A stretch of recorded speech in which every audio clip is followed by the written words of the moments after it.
Hello, and welcome to the Brave New Weed podcast. And now, here's your host, Joe Dolce. Welcome to episode 67 of the Brave New Weed podcast. These are, as you know by now, high-minded conversations for what we call the post-prohibition generation. Unfortunately, post-prohibition is coming a little more slowly than we all expected, but it'll be here soon, folks. I'm Joe Dolce. I'm your host, and joining me from Germany is our co-host, Matthew Hendershot. Happy to be back on the show again, Joe, and happy to hear your voice, bud. Same here, man. We have this episode is a high-minded episode, as a matter of fact. It's with a plant phytochemist called James Curran, who's based out of Canada. And Matthew, I got to tell you, he has told me some amazing things about this plant. And the one thing that he said that blew my mind was that he has extracted his own terpenes, and in using a very small amount, he has experienced hugely psychoactive experiences bordering on the psychedelic. Ooh. And I know. I mean, I've been looking at terpenes and interested in them for a long time, but James is one of the first people I know who's actually really been able to just take them out and use them and look at them as a scientist, and he has made his own body into a lab. And Wow. That's what we're going to be talking about on this episode. Nice. Well, I'm sure listeners know from prior episodes that I love to get deep into the weeds on this kind of stuff. So I'm very much looking forward to it. Yeah, we're going deep into the weeds. And it actually ties into our sponsor of this episode, doesn't it, Terpenes? Yeah, it does. We're happy to report that this episode is brought to you in part by our partnership with the Trichome Institute. The Brave New Weed is happy to be supported by and to support in kind the Trichome Institute, and specifically their interpening course, which we've talked about on a prior episode of the show. Interpening is the art of the cannabis sommelier. Sorry, pardon my French. Sommelier. Yeah, but this is the science of dissecting the cannabis flower by smell and by taste, in the same way that wine aficionados do with their favorite wines. And you can sign up to take the interpening course from the Trichome Institute and grow your knowledge base about how to use your nose and your eyes and your tongue to judge and better understand the quality of your cannabis plant, potential effects that the plant might have, how to identify which ones are going to help lift your spirits or which ones might lock you into the couch a little bit more just by simply giving them a good smell and identifying that stuff. People can sign up and start becoming cannabis interpening experts today by visiting the trichomeinstitute.com. That's Trichome Institute, TRICHOME institute.com/brave new weed. And if you go there and enter the promo code BRAVE in all caps, you can get 10% off the interpening course when you sign up today. You can also find them on social media by tagging them with @trichome.institute on Instagram to follow and find out more. I have to just say the level of information you will learn from that course is deep. Oh, it's great. And it's fun, and it's really fun. So if you're interested in this, I can't recommend it highly enough. There's also some great supplemental things. You get a nice hand chart that allows you to smell your cannabis and then sort of dial in the things that you can pick out, and it will help fill in some more of the blanks for you to understand. It's a really, really interesting course and a lot of great information.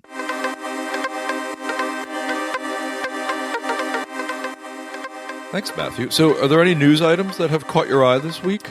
I will admit that I've been incredibly busy in the past week, but there was one bit of cannabis news that popped up that caught my attention. And it seems now that another global billionaire has found himself in trouble by falling on the wrong side of cannabis law.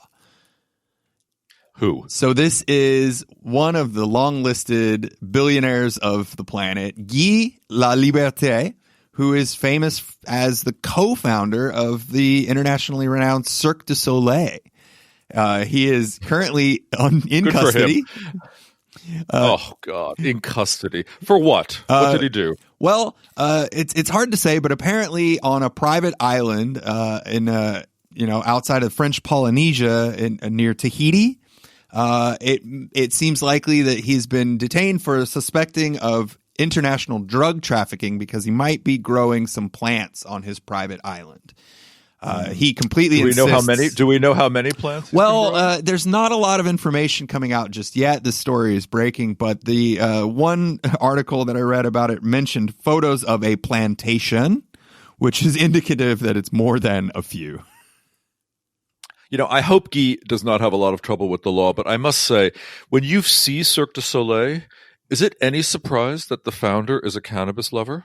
I mean, is it any surprise that anyone in the audience might be cannabis lovers? I mean, it's just not a surprise. I mean, that is such an inspired and crazy and, you know, next level form of entertainment.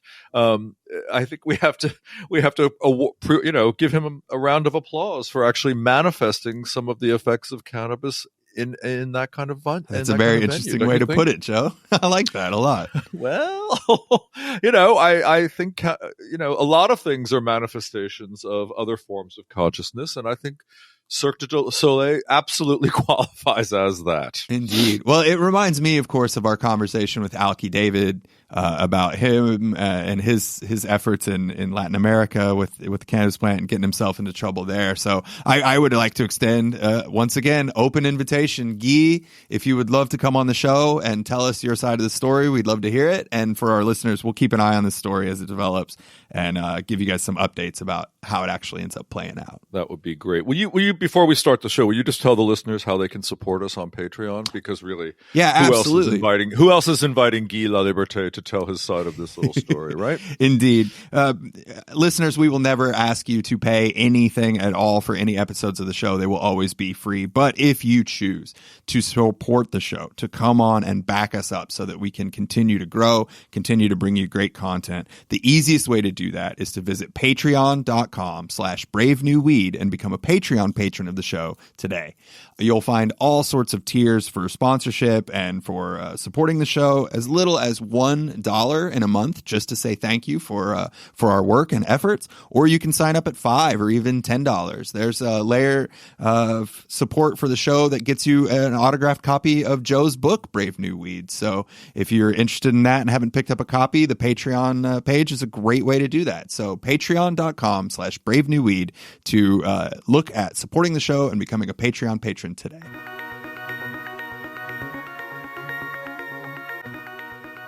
Listeners, I want to personally thank you all. The Brave New Weed podcast is now bigger and more popular and more widely consumed than ever before. And that's because of all of you. But we don't want to stall out now, and we want to continue to grow. So we have one simple ask. If you love the show, share it with one other person who you may know, who may benefit, or has a curiosity and just wants to learn more. Your act of sharing with just one person can help us continue to grow, and by that growth, continue to bring you all of the best news, commentary, interviews, features, and more right here on the Brave New Weed podcast.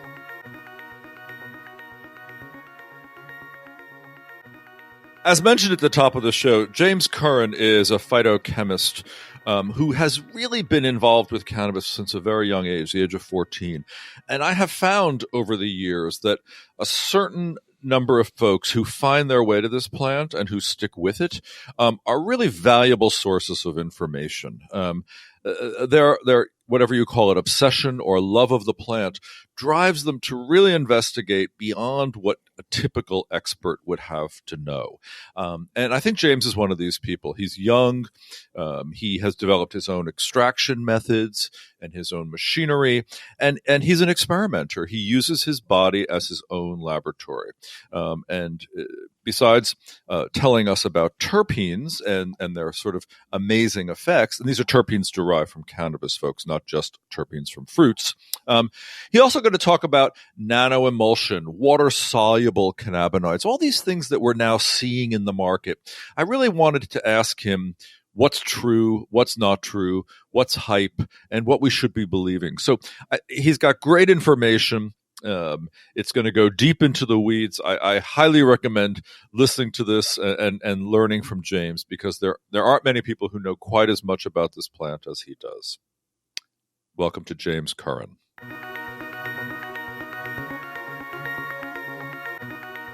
James Curran, thank you so much for joining on the Brave New Weed podcast. Pleasure to speak to you. Oh, thank you very much for hosting me, Joe. It's an awesome podcast. I'm glad to Thank you. contribute. That's so nice of you. Thank you. Tell us where you are located in the world, please. I'm in Calgary, Alberta right now as it stands, in Canada. And okay.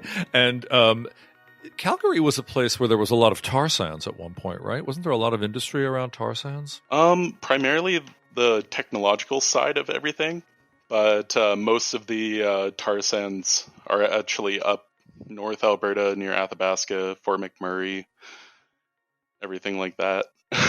Just like Okay. up in the more And industrial areas. let's talk about why we're talking to you. What do you do for a living, James? Right now I'm between contracts, but primarily on the extraction and post-processing side of cannabis. You're It a most comfortably fits under the title of phytochemist. You're a phytochemist, which means you're a plant-based chemist. Is that what phyto refers to? Absolutely, plant-based chemistry, but primarily on the botanical extraction side. Cool, very good. How'd you get into cannabis, may I ask?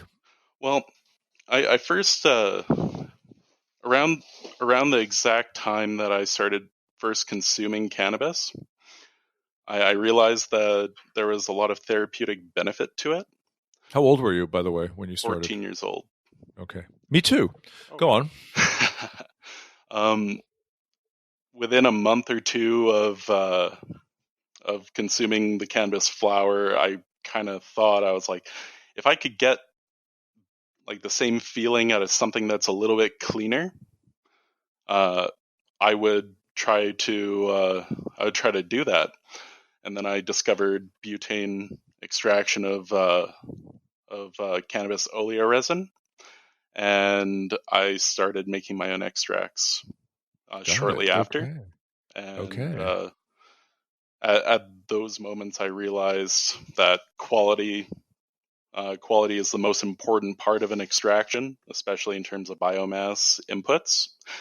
And as soon as I realized what I could do with extraction, I kind of dedicated a lot of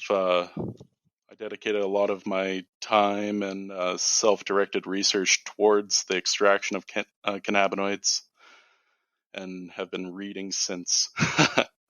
Okay, I've been experimenting since. So here's the couple. I want to talk to you about water solubility. I want to talk to you about CBD. I want to talk to you about terps and terpenes. And I also want to talk to you about hot hemp. That's sort of my agenda for this particular podcast. But before we talk about any of that, can we just talk about butane extraction for a bit? Because, ever since I've come across it, people have always said, it's a little it can be dangerous because you got to make sure the butane is completely cleared from the extraction. What's your take on it? Are you using it? Are you a fan? Are you dubious? Tell me. Well, what I can say about any extraction methodology across the board, including butane extraction, is that if you can achieve a solvent-free extraction, there's nothing to worry about. If you follow certain protocols to purge your BHO extract of the butane itself, which it essentially purges at atmospheric pressure, just open to air, but oxygen degradation of cannabinoids is not sought after. So it is best practice to use a vacuum oven to purge off the butane before it's consumed. Yeah, and you're not concerned that some people or some methods are a little sloppier? What I would say is that the main goal of extraction, when it's destined for the recreational market, especially in a concentrate form, is that if a company who you're buying it from legally is not purging the butane from their extracts, I would be a little skeptical to of course, skeptical of the use of their methodologies. So primarily in terms of extraction, if I was to buy it from a from a legal source, I'd prefer if it was extracted with ethanol or Okay. CO2. You would. Okay. That's always been sort of the wisdom that I have followed is just be completely safe and just go there. Okay. Yeah, Thank you for that. All right. So look, here's the deal. I look around, I'm in New York, I look around and suddenly I'm seeing lots of, or a few water soluble CBD products. And I want to know from you, from a chemist, from a phytochemist, what exactly water soluble means. Is it a good thing? Is there a reason I should be paying more for it? What is it? Let me ask you one question. Is it a good thing? I would say that water solubles are a net positive for the cannabis industry, especially at its infancy, like it is, because Yep. the development of water solubles increases the solubility of the active ingredient, namely the cannabinoids that you choose to bind it with. Yep. It reduces it increases the onset, or even So it happens reduces faster? the onset of the drug or active formulation. It potentially lowers the hepatic first pass metabolism. That means going through the liver. I'll do the translation, okay? Because I have the small brain, so let me talk in small words, okay? Go on. Absolutely. Well, these water solubles, or at least true water solubles, comprise of at least like one active ingredient, like a cannabinoid, and one surfactant, something that that'll be the car that the cannabis drives to its destination Final point. destination. Okay. So water solubles, from what you're saying, they uptake faster and they're a bit more potent, right? So it seems like these are good things. Indeed. Should they be costing a lot more?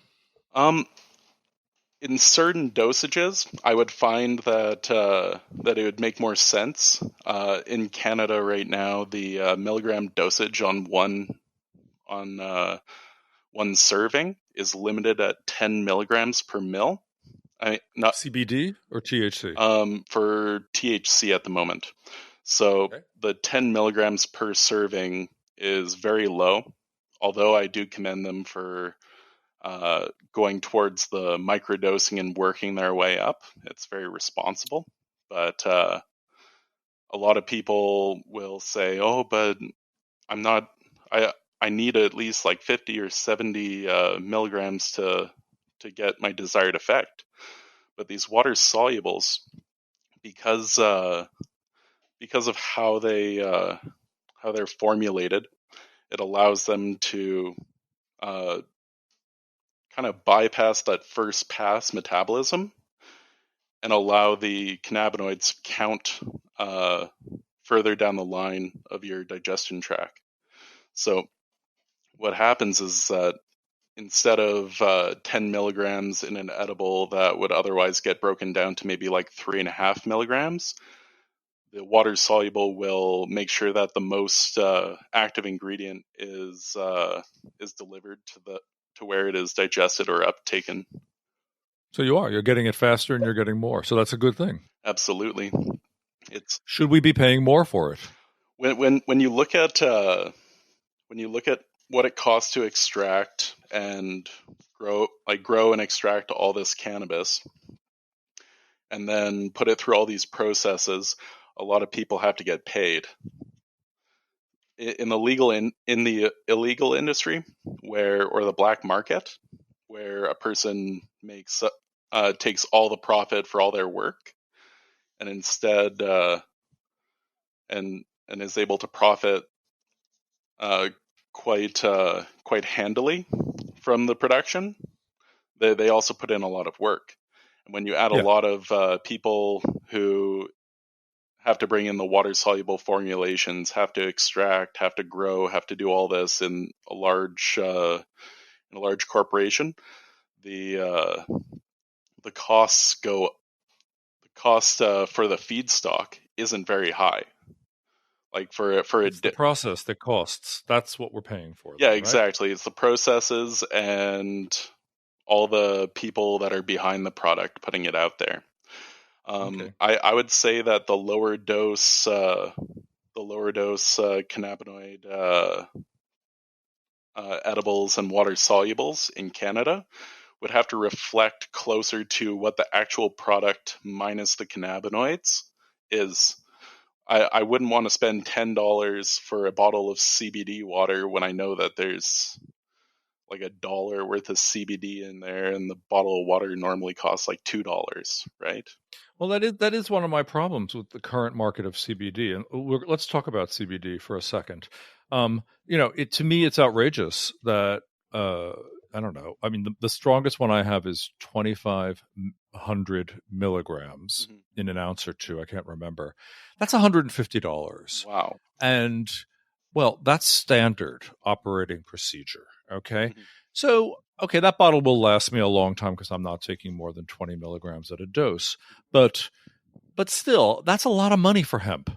Oh, absolutely. Don't you think? Oh, absolutely. And one of the big problems with the cost of those water solubles, or even just like high concentration of CBD tinctures, it seems that a lot of companies are just trying to capture a market based on a premium, air quotes, that they create through just branding. When in reality, the CBD from hemp, like maybe like $100 a gram, you would buy it for in an isolated form. Yeah. And that'd be 1,000 milligrams of, if it's at an extremely pure state, would be pretty darn well worth it.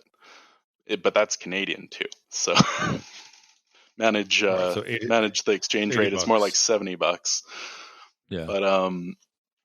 But as far as it goes, hemp is being overproduced at such a rate in the United States. From what I've read recently, it's about like 8 times what the projected need would be. One thing that I have to say about that is I feel like the market of consumers should be looking for quality and like a decent amount of CBD. But there will be a lot of companies that capture a lot of the market by undercutting all these people who are only marketing based on branding rather than the actual cost of the commodity. Of course.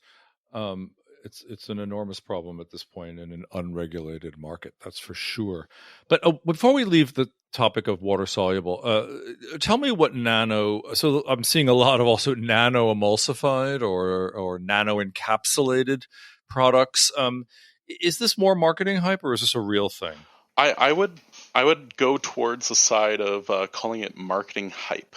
I think nano-emulsions are like water soluble with air quotes, because all nano-emulsions do is disperse the cannabinoids in a solution of usually water, very uniformly. But over time, it'll separate, and due to the affinity of cannabinoids, they will be able to come together as a layer and sit on top of the nano-emulsified drink, especially if it's stored for long periods of time, like over a month. It'll just settle into a layer that if you were to drink it, you'd just slurp down all the cannabinoids on the first drink, and then end up with water that has trace amounts in it. So it's sort of nano-encapsulation. Let me see if I can simplify this, given the size of my brain. It's sort of like smashing these big oil molecules into smaller bits and dispersing them, and then, but of course, they love each other and they want to get back together again, so they do. Is that right? Yeah, exactly. Like if you thought of it as like a 1-to-1 of like cannabis oleoresin and water, and then so on and so forth for the entire volume of the cup, the cannabinoids would just then want to bind back together with the smashed cannabinoids and sit as a layer. Yes. Okay, so for my money as a consumer, I'm going to look for water soluble and not really worry so much about nano-emulsified or nano. Yeah, absolutely. Or nano anything. Okay. I would say that nano-emulsions have their place, like for like a live cannabis consumption area where they're freshly made and then you can consume it that way. But I wouldn't specifically pay a premium for that product over one that has a formulated water-soluble delivery system. Gotcha. Let's talk about CBD. You have some thoughts about it that you'd like to share, no? Oh, absolutely. So CBD is a very interesting and pretty hot topic at the moment. I think so, yes. CBD definitely has really good marketing people because it's being marketed as quite a few like almost like miracles, almost like a heal. I would call it a miracle drug, or heal all. Yeah, I like that, a heal all. Yep, it is. Yeah, a lot of people would go as far to say snake oil or something like that, but that's not necessarily like due to a lot of research that's coming out. It's not necessarily what I would call it. Good. For example, there's a study that I recently read about how CBD and THC enact on the cyclooxygenase enzymes, especially the cyclooxygenase 2 enzymes, which have... What does that mean? What are they? Essentially what that the COX inhibitors do is reduce the amount of inflammation in the human body. Yes. So essentially what happens is that in cases related to colon cancer, the overexpression of the cyclooxygenase 2 enzymes have been associated with colon cancer development. Interestingly enough, these endocannabinoids, like human created cannabinoids, are often found in elevated levels in colon cancer cells. They also inhibit cancer cell proliferation by acting as cannabinoid receptors. So essentially what it does is that it inhibits the cancer cells from being able to spread by using those cells as receptors.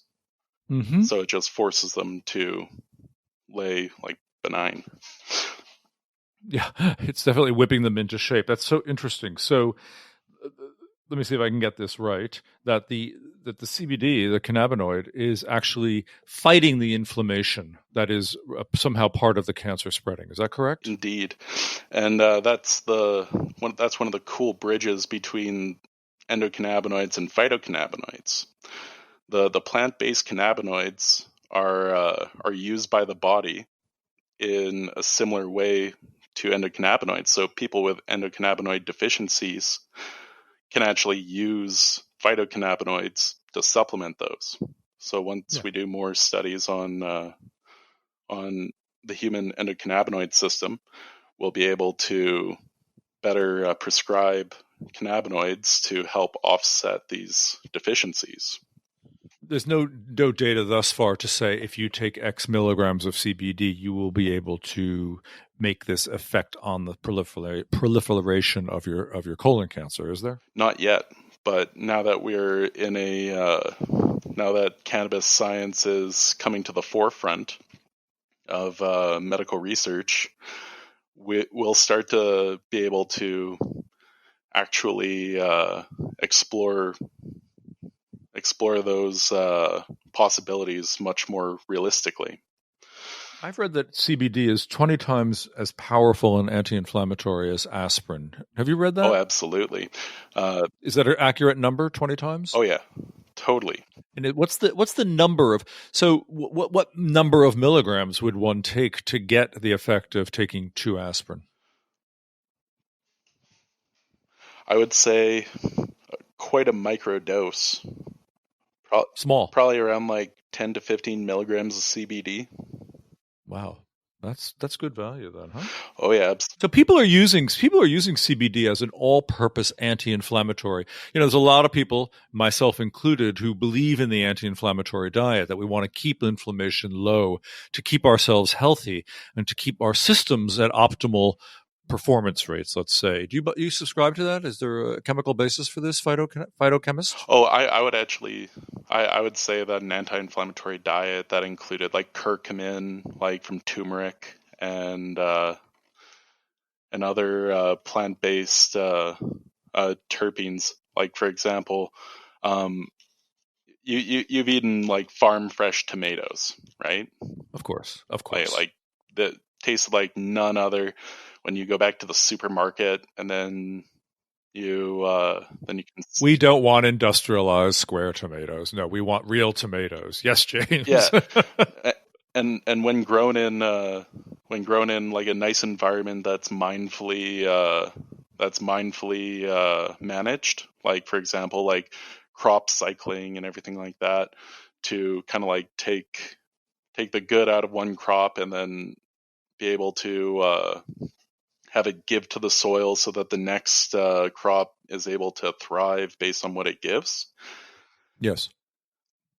I find that when you like consume the best possible food from the most mindful sources, you will be able to benefit most from those kind of anti-inflammatory diets, because we truly, it is truly you are what you eat. And if you eat terrible food and you expect CBD to kind of fix all your problems, then like you might be out of luck. But if you subscribe to a healthy lifestyle and you can use cannabinoids to modulate inflammatory effects, you're doing a lot better. But does it make sense? Does it make sense for people to use CBD as a daily dose it daily, once or twice a day, to sort of somehow keep inflammation in the body at bay? I personally use it, and I see quite a few. I see quite a few differences on days that I don't dose my CBD. Okay, so let's talk about that, because I use it too. I use it twice a day. I take 20 milligrams in the morning and 20 in the evening. Mm-hmm.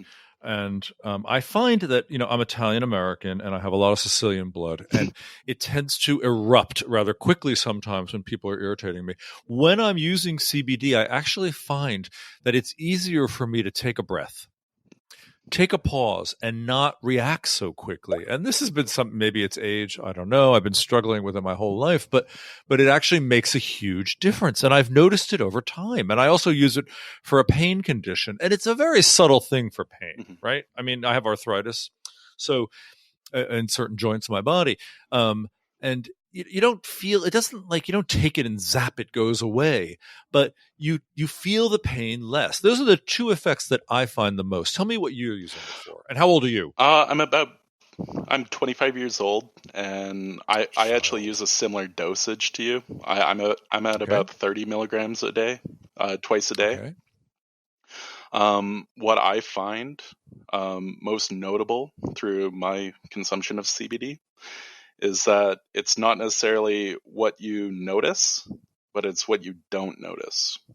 So exactly. I played a lot of football in my life, and have garnered some injuries and some chronic pain from that.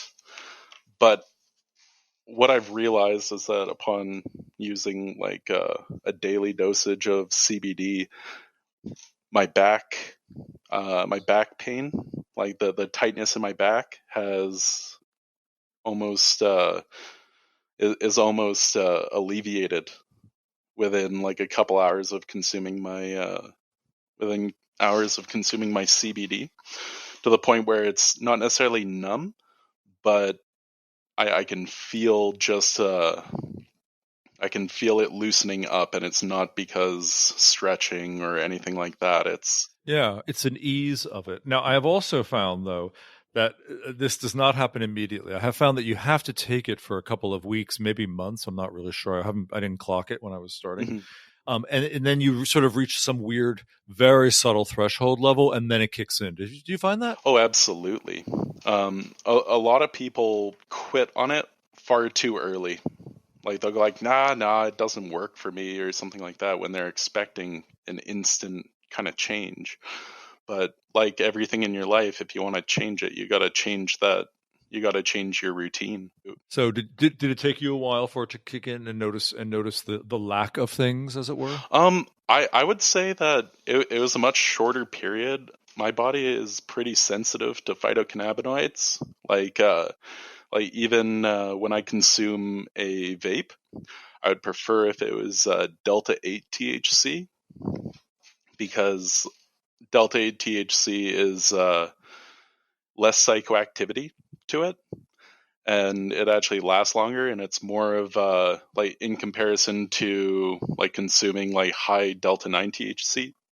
Well, where do you get Delta 8? You can get Delta 8 in Washington, Oregon. It's essentially just a treatment that you do to Delta 9 to isomerize it into Delta 8. Wow. Okay. And is it called Delta 8 THC? Delta 8 tetrahydrocannabinol. That's what it's called, huh? Indeed. God, I wish I lived in Washington. I'd love to try some of that. Oh, it's amazing. It's like a glass of wine in comparison to a shot of whiskey.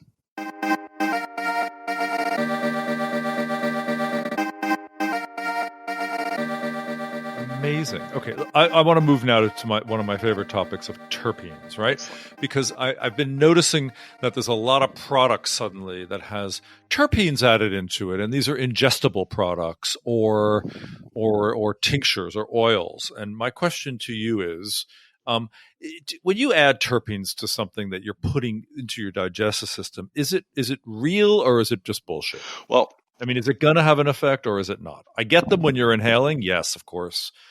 Terpenes make a big difference to your highs, certainly, and perhaps to your healing as well.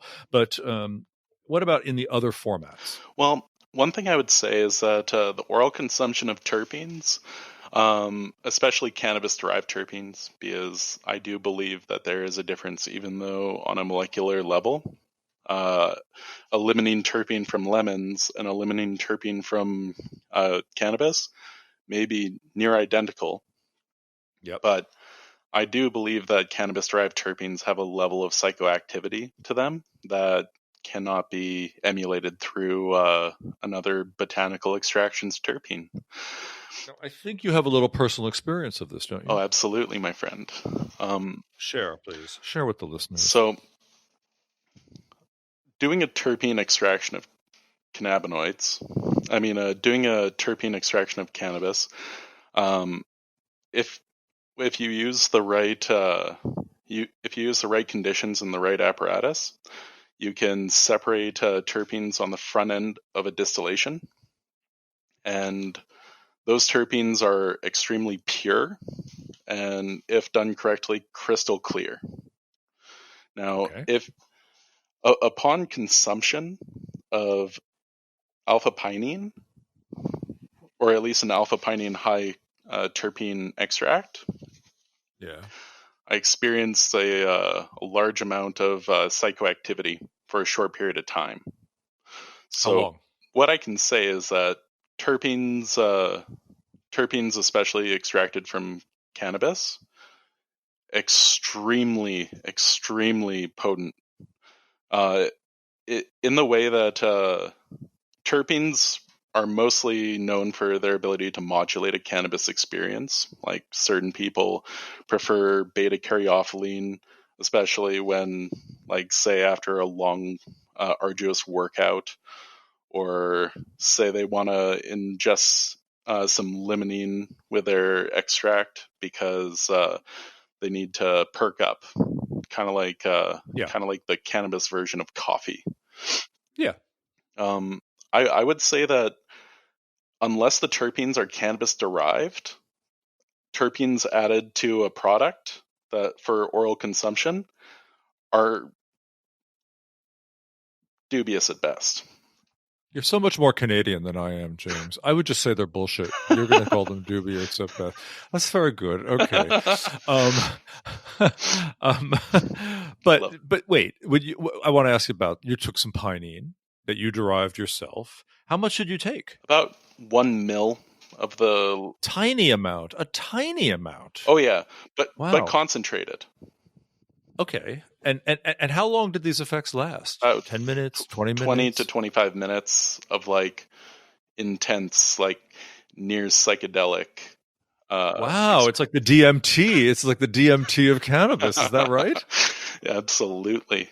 I wouldn't necessarily go as close to DMT just because of personal experience, but I would say that that it. I'm being complete facetious about it, but you really did have an interesting enhancement, huh? Oh, absolutely, and it was without any other cannabinoids to modulate.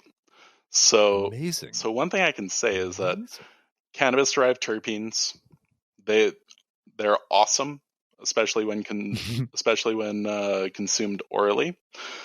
But going towards a consumer good, I would lean away from for an enterprising company. I would lean away from including cannabis-derived terpenes or other terpenes in a fat-based carrier because they're going to oxidate too quickly. Absolutely, and they're going to diminish their power, huh? Oh, absolutely. And another thing is that it will it'll decrease the shelf life of the oil itself. It's why I lean towards isolated cannabinoids being used in tinctures, at least on the front end, and then I would even want to lobby for cannabis-derived terpenes to be sold separately so that you can. I want that. I want that right now. I want a milliliter. Or I want 5 milliliters of that pinene terpene, definitely. But wait. There's another question though, and this is something that bugs me all the time. We're using the word tincture, okay? We're using the word tincture and oil interchangeably, and it's a little maddening. Oils are oils. Tinctures are things that are suspended in alcohol. Yes. And it's a big difference. So if I took my oil, a real tincture, one that's suspended in alcohol, and added terpenes to that, would they last longer in that sort of a formula? Very likely, I'd have to say.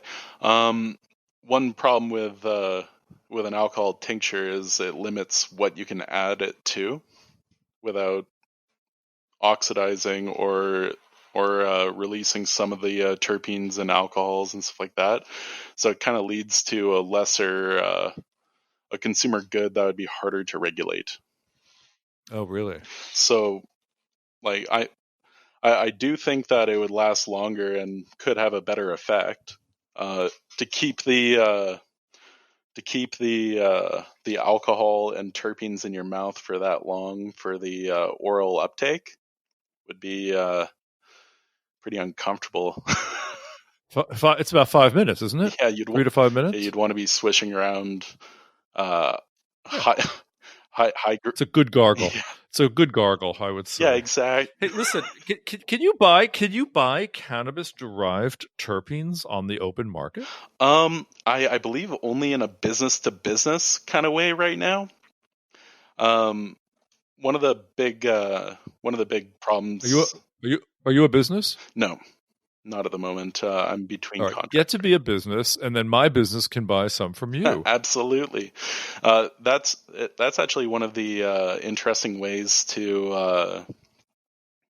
That's one of the interesting ways a company can use their methodologies and be able to profit off them, are going through like a mercantile exchange to sell purified cannabinoids and other isolates and extracts.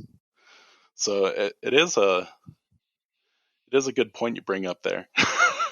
Thank you. Okay, we'll talk about that offline. But I have one more question about CBD and all these different things. Okay, there's full spectrum CBD, which includes 0.3% THC. Yeah. There's broad spectrum, which includes all the cannabinoids but no THC. And then there's isolate, which includes no cannabinoids. It's just the pure CBD product. Okay, am I getting it right? Well, what I would say is that a full spectrum extract is the extract with all the available cannabinoids and terpenoids from that given extraction.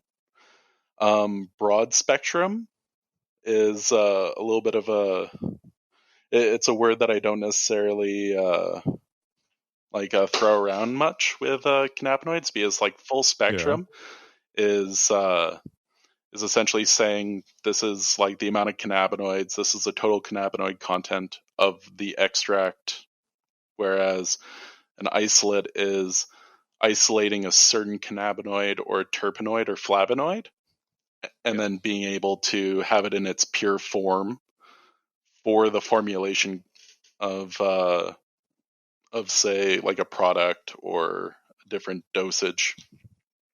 So an isolate is the pure form, and the full spectrum is primarily the whole extract. And the whole banana. And broad is just everything minus THC, right? I would say that, but I would even go as far to say as a broad spectrum extract in that in those terms would just be a THC free extract. Okay, that explains it. Okay, so here's the question though. Lots of products these days are made from isolates. Yes. And lots of people I know in the healing professions say, look, what you really want is whole plant. It's the entourage effect is better. There's just more synergies going on. You're going to get better healing possibilities. Is there any science behind those claims that you're aware of, or do you have any experience? Well, what I can say about whole plant extracts is I personally prefer those when I'm consuming cannabis that comes from like a single source, like when you know the person who's producing it and you know that they're putting a lot of care into it. But when I look at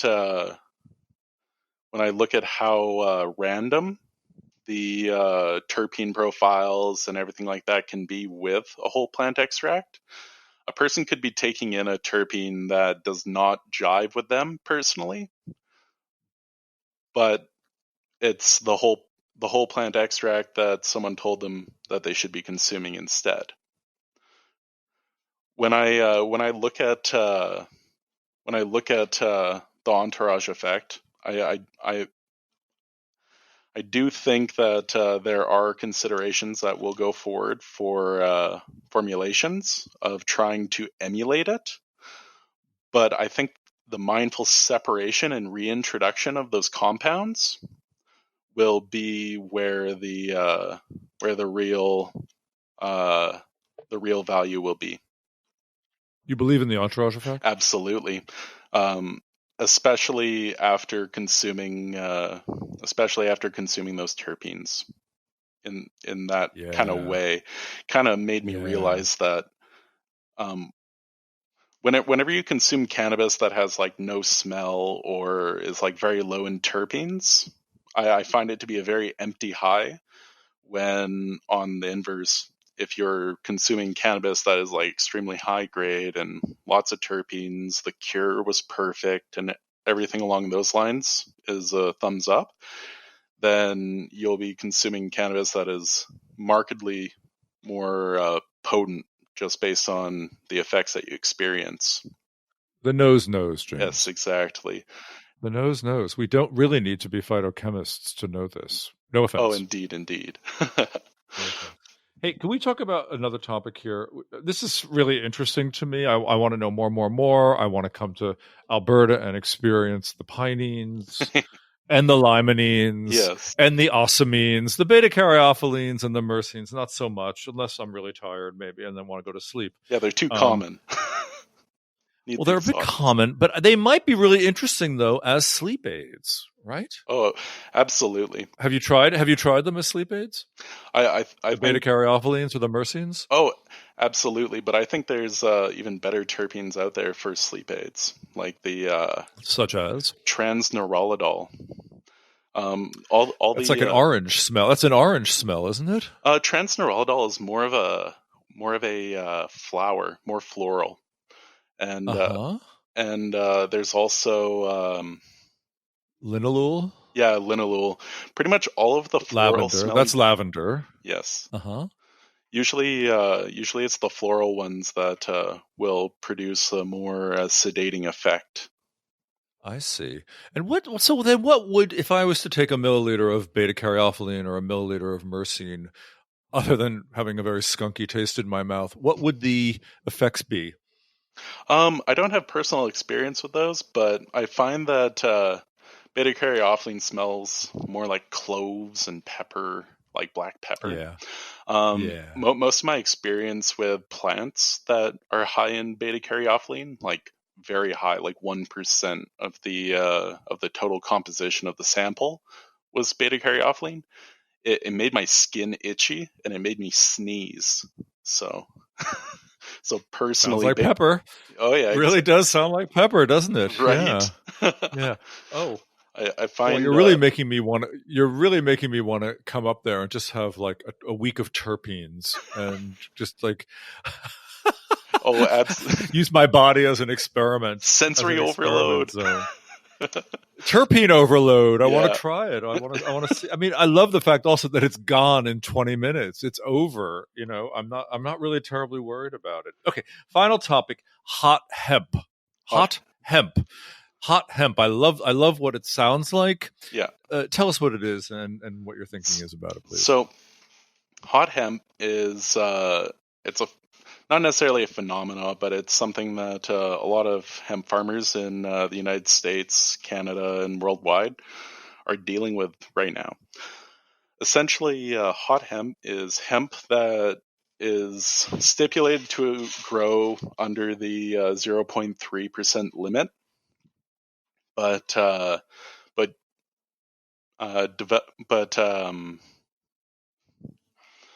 develops too much THCA. So essentially, hot hemp at that point is not saleable to any company because it's too high in THC. So the law. This is a legal problem more than anything else. Okay. Yeah. So what can all these farmers who are growing hot hemp do? Do they have to trash their product? Trash their crops?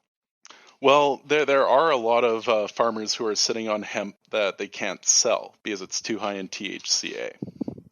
So what a farmer can do. By the way, I just have to say to the listeners, THCA is THC on the plant before it gets burnt. Okay, that's what happens. Yeah, absolutely. THCA is the stuff. Okay. Yeah. Go on. Sorry. Yeah, THCA needs to be decarboxylated before it turns into the Delta 9 THC. So yeah, so the simple way of saying it is THC is the plant that needs to get burnt before it gets you high. Thank you for.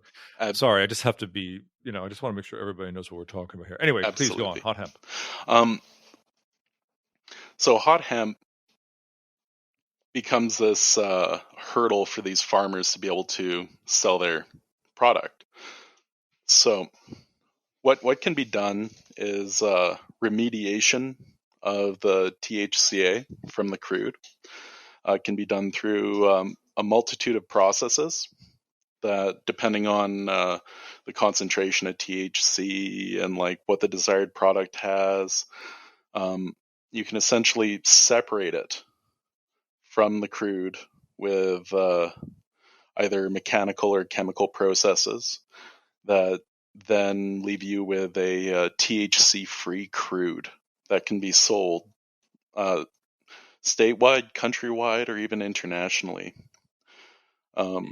Is this a new technology, or is this a technology that doesn't exist? Have you created this technology, or does this exist in the market? Not necessarily the creation of the technology, but it's observation of processes and being able to selectively take cannabinoids out of a crude extract. A lot of these remediation techniques have certain previous art in the patent world that doesn't necessarily paint the full picture, and it kind of left it up to enterprising individuals to be able to determine the workarounds and the different methods to separate these cannabinoids, because THC remediation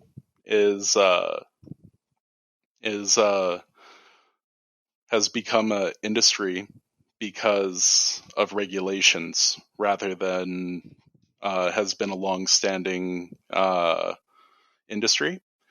Because when people when you put a limitation on a certain percentage of a compound that a plant can derive, it puts a lot of onus on the farmer to maximize their ability to produce a certain compound. Like, for example, CBG is a cannabinoid that can be taken from it is the mother cannabinoid for THC and CBD. But the reason why it's the mother cannabinoid is because it's produced first within the plant and then changes based on environmental conditions and the age of the plant. So at a certain point in the production of the cannabinoids, if the plant is harvested, before it can produce THC and CBD, you're left with the CBG itself. So there's all these little workarounds based on regulation, country to country, and because everyone's taken a cautious approach, THC remediation has become a pretty valuable asset for companies that want to sell all of their product. So interesting. I just want to add that this whole idea of 0.3 THC is completely arbitrary. It is based on nothing. Yep. And it was a number that was stuck on by some regulator at some point. I don't know the history exactly. Oh, absolutely. But it's an absolutely meaningless number that we're all stuck with. And therefore, there's all this IP and all these people working very hard to deal with it. But that guy or that woman, whoever it was that came up with that number, had no idea of the cascade of nightmare that it would be creating. Am I correct? Oh, absolutely.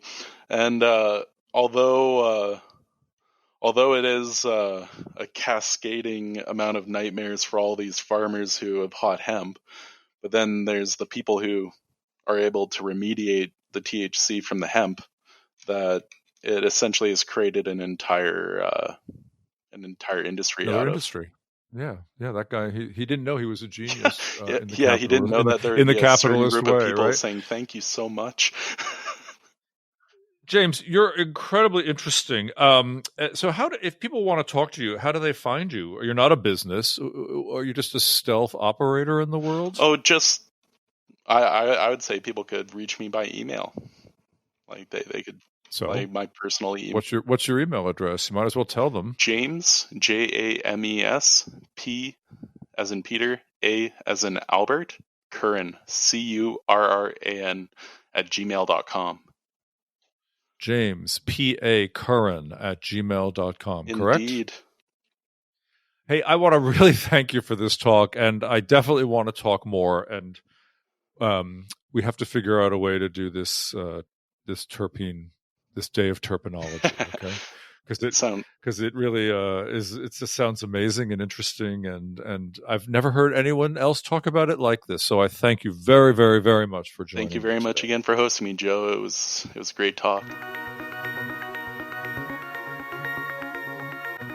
Listeners, you can join the conversation with Brave New Weed today by visiting us on any of our social media platforms. Facebook, Instagram, and Twitter, all at Brave New Weed, will bring you to a place where you can like, comment, share the show, interact with other listeners, and keep the conversation going. Together, we are the world of Brave New Weed.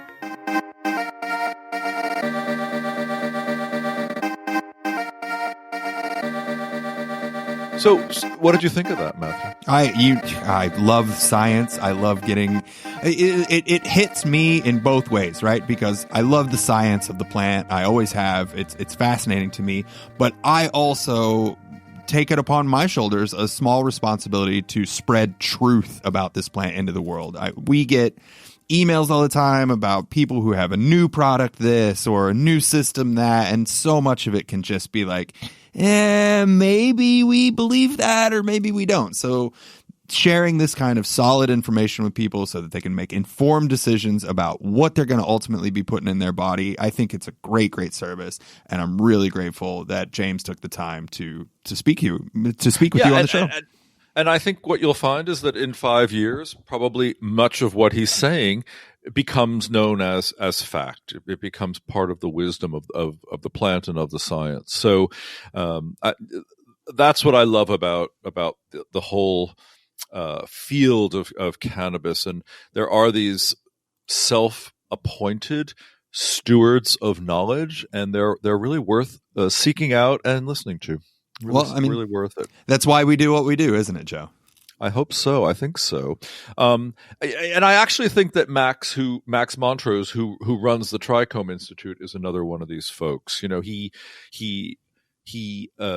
started looking at the chemistry of the plant very much on his own. He's out there, man, and he has established a course and has really delved into the science of it, and has now made it really accessible for people who really want to learn about the smells, the tastes, the effects of cannabis, and how you can talk about them. Because talking about them is a great way of being able to share information about them, right?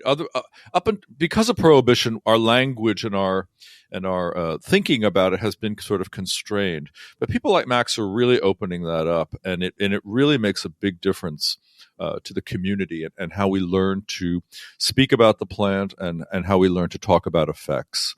So where can people get their discount code again, Matthew? That's right. You're, of course, talking about the Trichome Institute, Max's project over there. So if you go to trichomeinstitute.com/bravenewweed, you'll find our supported portal. And by using that website to enter into the interpreting course, one, you can use the promotion code BRAVE, all caps, for a 10% discount. And then by doing that and educating yourself, it also helps us by supporting the show. So we're very happy to share our partnership once again with the Trichome Institute, and we hope that you will check out their online interpreting course.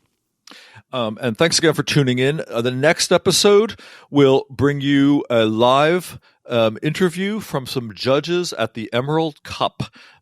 These are two amazing people who spend weeks, if not months, testing hundreds of varieties of cannabis in Northern California to judge the finest strain and the finest varieties grown this year. Oh, must be tough, you know? It is. Well, it is tough, man. I mean, you're talking about hundreds of varieties a week. And there's a really strict process that they go through. Yeah, I remember. And it's really strict. And so we're going to be hearing from Swami and Nikki Lestredo, and they're really interested. We're going to be hearing from them right in their home as they're judging these strains. Amazing. So come in and listen to how this is done. It's really an extraordinary story. Matthew, thank you for joining me again. Thank you as always, Joe. Thanks for listening to the Brave New Weed podcast.